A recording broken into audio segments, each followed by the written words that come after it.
Honorable Chael Sonnen has arrived. You may all be seated. Court is in session now. We've got the prosecution, we've got the defense, we've got two different sides. Let's begin with that of Henry Cejudo. Speaking on Tom Aspinall, saying, you should not have tears of joy over an interim belt. Save those tears and save that joy for when you have the real belt. They might as well dip that belt of yours in silver or in bronze, because it's not the gold belt. All right. Daniel Cormier, quick to the defense. Hey, Henry, I like you. You're wrong. Tom should be celebrating. It is an achievement, and he's got the right to feel that same honor and pride. Okay. Make sure that you, the audience, before you form an opinion of who's right between Daniel and Henry, before you do that, make sure you understand neither one of them was speaking about Tom. Henry did not just describe Tom Aspinall. Henry, from his stance of that's not the real belt, you don't have the right to feel that feeling. You don't have the right to feel this happiness. You don't have the right to feel that joy over that belt, is speaking about himself. Henry Cejudo is truly the greatest combat athlete of all time. They love to say that he was a double champ because he did it in two different weight classes, but he did it in three different weight classes. The Olympic Games was at yet a different weight class. Just so you understand. Youngest champion ever. Henry Cejudo comes to the UFC, champion. Changes weight classes in the UFC, champion. So, the way that a belt and the way that prize and what that's going to mean to him, that gets watered down. That gets watered down heavily if they start holding the Olympic Games every 7 days. I mean, you see where that's going to be different? He's going, wait a minute. Wait a minute, you're doing this every 7 days. When I did it, it was every 4 years. It was harder. It meant more. Henry would, of course, be right. To win a UFC championship when everybody is active and everybody is busy and you take the hard road and you get all the way to the top, beating the guy that nobody else could beat who was ranked number 1 in the world pound for pound at the time. That's what Henry did.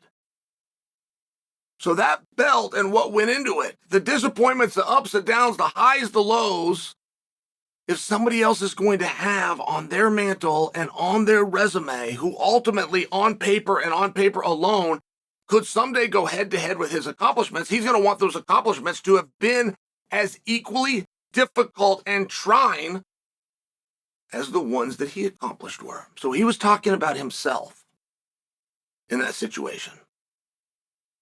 Daniel telling Henry he's wrong about Tom.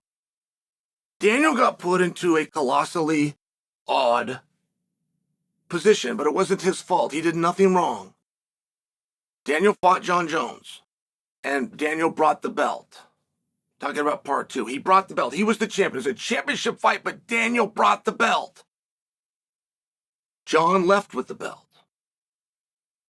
While Daniel was hanging his head and feeling the blues of not only losing that match, but taking that title away from him, he gets a phone call. Daniel gets a phone call. Jon Jones has failed another drug test. Your match is a no contest. You are still the champion of the world. And that is how sport is done.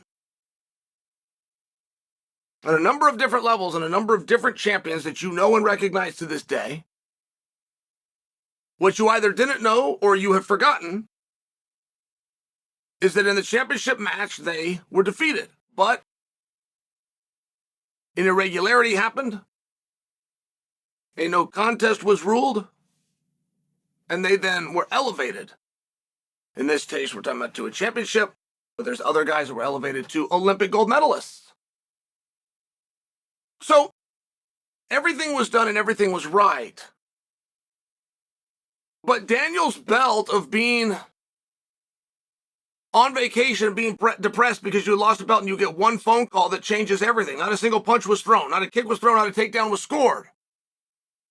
And people went and they put an asterisk by it. And Jon sat on suspension. So Daniel was the champion of the world and he was the number 1 ranked guy. He's out there defending. He's doing his thing. And every time he reads an interview or hears anybody discussing his weight class, they'll talk about him as champion, but they won't stop there. And they'll say, well, because Jon Jones is out. And there was an asterisk. And it was terrible. And it was terribly unfair.